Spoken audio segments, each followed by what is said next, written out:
Just had to. Hello and welcome to another Stopping Socialism video. As always, I'm Donald Kendal, joined by Justin Haskins. So it turns out Karl Marx was a horrific racist, and we've got the quotes to prove it. Justin, cancel culture is in full swing. Do you think that they'll cancel Marx if they hear these quotes? Well, they should. Actually, that's an interesting question. If they hear these quotes, that's a nice little caveat you slipped in there. Because I don't think most people will hear these quotes who are on the left. I don't think Marxists want to hear these quotes. I don't think anybody in the media is going to give them these quotes. So if they were to hear them, though, would they cancel Marx? Maybe. Yeah, I actually think they might, because they're that bad. Right. They're really bad. Yeah, so this article that I got here, which you can find at stoppingsocialism.com, it's actually one of the more popular ones that we put up on our Facebook page. Karl Marx was a horrific racist. Here are the quotes to prove it. It starts off just kind of talking about how his sentiments aren't necessarily disconnected from his socialist worldview, but then it kind of goes through just a list of his quotes from his writings. And Justin, we do a lot of these videos, but I'm kind of stuck. I don't want to read these quotes. They're horrible. They're really. A lot of them are at the expense of Jewish people, but there's not a whole lot that is spared from his wrath in these quotes.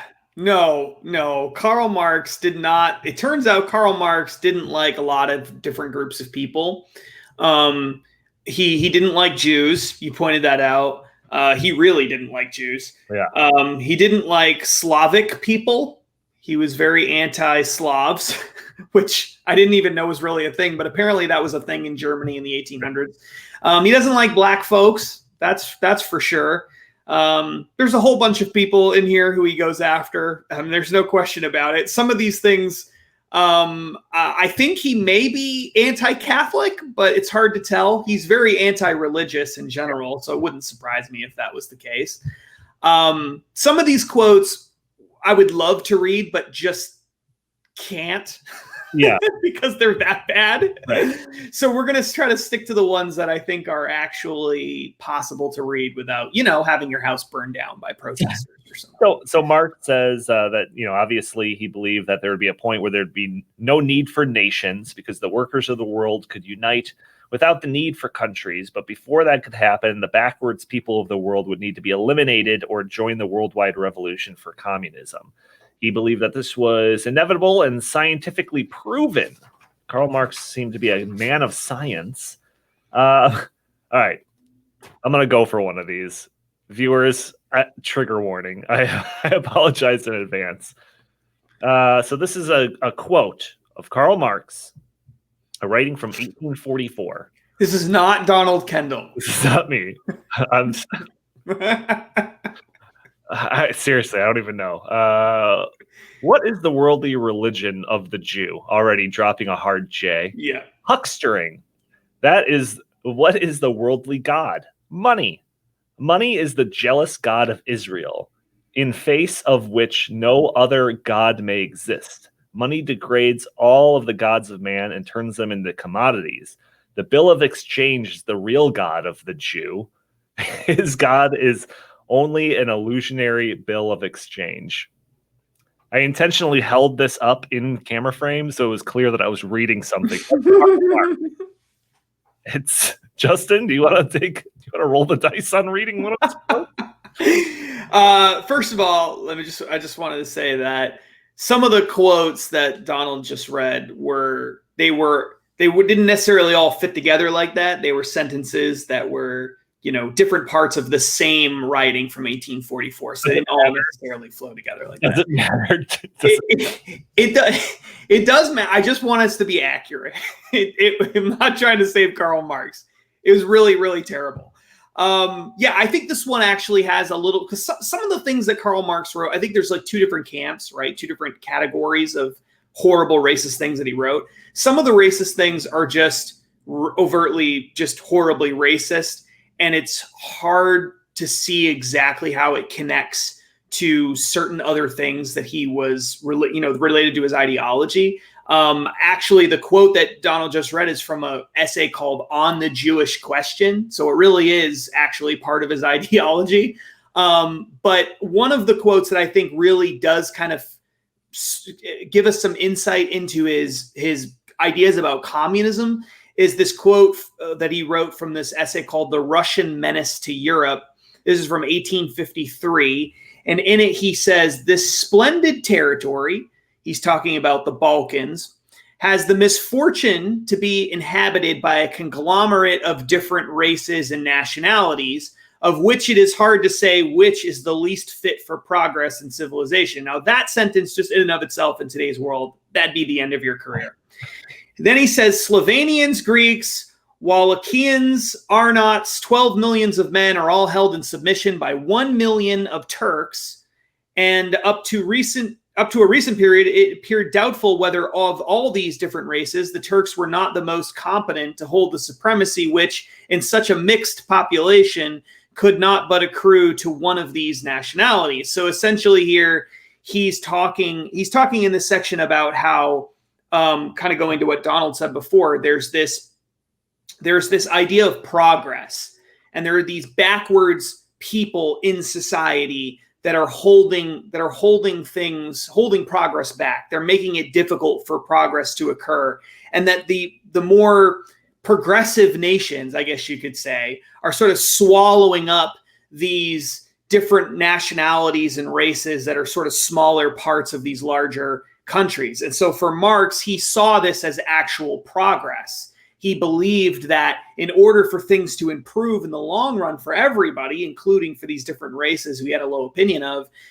you would need to have these progressive big nations and empires swallow up these smaller countries and groups and sort of force those people into progress. And then from that, you would eventually get to communism. He saw that as sort of an inevitability that would happen over a long period of time. And so in a sense, although he has very low opinions of these people, he definitely has racist views. He saw all of this as an inevitability. He was looking at this, he was trying to look at this almost scientifically in a sense. That's how he saw it anyway. He believed in his view of the world was a discovery. He called it scientific socialism, and he believed that this was akin to essentially like the discovery that Darwin had, and this was all kind of occurring around the same period of time, right? So he saw Darwin showing evolution, and he believed that biological evolution, and he believed that he was showing the evolution of human society, and that in order for that evolution to occur, you had to have these weaker groups of people swallowed up by more progressive groups of people in order to get to that revolutionary world that Marx thought was inevitable and would eventually be very positive. So you can see how these ideas of racism kind of fit in with his whole idea of almost like a social Darwinism that he believed in, where the weak would eventually be tossed out into the trash bin of history, and in its place, these revolutionary people would push progress forward. Yeah, it's pretty wild, I must say. I mean, some of the quotes, he talks about certain races being a degenerate form of a much higher one. And again, he invokes Darwin. Again, there are a lot of these that I literally can't read. So if you want to check this out, go to stoppingsocialism.com and see these horrible quotes yourself. Justin and I have been doing a lot of reading on Marx recently, and there's a lot of these stories are coming out that we're putting out on the website, and we're going to do videos on them. So stay tuned. But why exactly are we highlighting this? Is it to just kind of point out the hypocrisy that if you're going to knock down a statue of somebody for something that they said or did, then you should also, cancel Karl Marx? Or is there another reason that we're kind of bringing this to light? Well, I think it's always good to point out when people are being hypocritical, not just because it's enjoyable, but also because hypocrisy bothers me a great deal, but also because I think it forces people to reevaluate their own positions. I think that's why at least honest people, I think that's why hypocrisy is important, because if someone's being hypocritical, they know that usually that's a bad thing, and that maybe they should rethink their position. So if you're saying we should tear down George Washington's statue and forget everything that good George Washington ever did because George Washington owned slaves and was a racist, and that's of course very bad, then why won't you do the same thing for Karl Marx? And many of these socialist people would say, well, of course, because, Karl Marx, if they were forced to answer the question, a lot of them would probably say, and some of them have said this, I've actually received emails and such to this effect, where they've said, look, Karl Marx may have been a racist guy, but the total good that he did for the world, outweighed his racism. Well, okay. But that's the position that we have about George Washington, of course. So that this whole concept of throwing people and all of their achievements and all of their accomplishments out the window because some element of their ideas in the time that they lived in, which would be very different than the time that we live in now, doesn't fit our modern standards, whether those standards are good or bad. In this case, they're good. We don't, racism is terrible. We shouldn't support racism. Everyone agrees about that, or most people agree about that. I think that it's important to keep those things in context and not just throw people out. So although I think Karl Marx's ideas are all terrible and should be thrown out on their own merits, I also believe that it's important to point these things out so that people are forced to reevaluate their own understanding of who Marx was.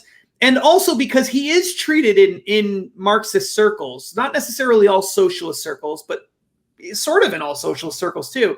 He's treated almost as like a semi-religious figure. Like almost everything the guy said and did is gospel. So when in reality, he was a horrible guy. Yeah, we're going to have a few more stories about that, a few more videos about that. But don't you get the sense that it can't be a coincidence that these authoritarian, totalitarian communist states, they always seem to have a scapegoat of this. If we just didn't have these people, whether they're labeled saboteurs or, troublemakers, that they have to be dealt with. Once they're dealt with, then we can have our utopia. And the way that some of these quotes are talking about, some of these races or inferior countries have to be tossed aside so that we can have our socialist utopia. Doesn't it get to a point where it's actually reflecting on the philosophy itself and not just the character of the guy? Well, I think to some degree that's true. I mean, if we're going to be fair, I would say that probably every group of people does that to some extent. It doesn't mean it's necessarily wrong. It could be right in certain circumstances. For example, conservatives don't do it with racial groups or with ethnicities or nationalities or anything like that. They have a tendency to do it with government, though, right? So if there's some sort of problem that exists in society, they often immediately say, well, yeah, that's because government was involved in it, right? So, and in that sense, you could say that sort of, I would say that the left would probably say that we're always scapegoating the government, blaming them for everything that ever happens, right? So I think that happens just in general. However, I do think that you can't deny that in the history of progressivism and socialism, there is a long, long track record of certain groups of people being targeted and labeled, these people are the problem. If we just didn't have these people, everything would be so much better. It happened throughout the 18th century, 19th century, 20th century. It's been going on forever, really. I mean, governments have a tendency to do this, to explain away their problems. And maybe that's really the root connection here. It's not even necessarily a socialist thing so much as it is just a big government thing, right? Because if you're a big government and you want to stay in power, to maintain your power, if things aren't going well and there's no way to hide that, somebody has to be to blame and it can't be you, right? So from a libertarian perspective, you don't have to worry about that because you don't want that power. So you can just say, well, yeah, I don't want any of these big systems to exist. If there's problems, it's because individuals are making the wrong choices, not because the system has to exist, right? So I think it might be a big government thing rather than a socialist versus, capitalist kind of thing. Yeah, I'll take that. At its core, capitalism is based on voluntary interaction, right? Like at its lowest level, that's what that is. The collective and socialism, though, I mean, that is a top-down governance. So you have to have it. For socialism to really work, you have to have it. All right. So, if you got any woke friends or family that are talking about tearing down statues while they're simultaneously talking about their Marxist ideology, show them this article. Karl Marx is a horrific racist. You can find it at stoppingsocialism.com. Go to our Facebook page, Stopping Socialism. You can find videos like this on our YouTube page, Stopping Socialism TV. We also have Instagram, and I actually just started a Parler account. So if you want to follow us on the alternative Twitter, check us out on Parler. Justin, any last words? No last words. You. All right. Take it easy. Bye-bye.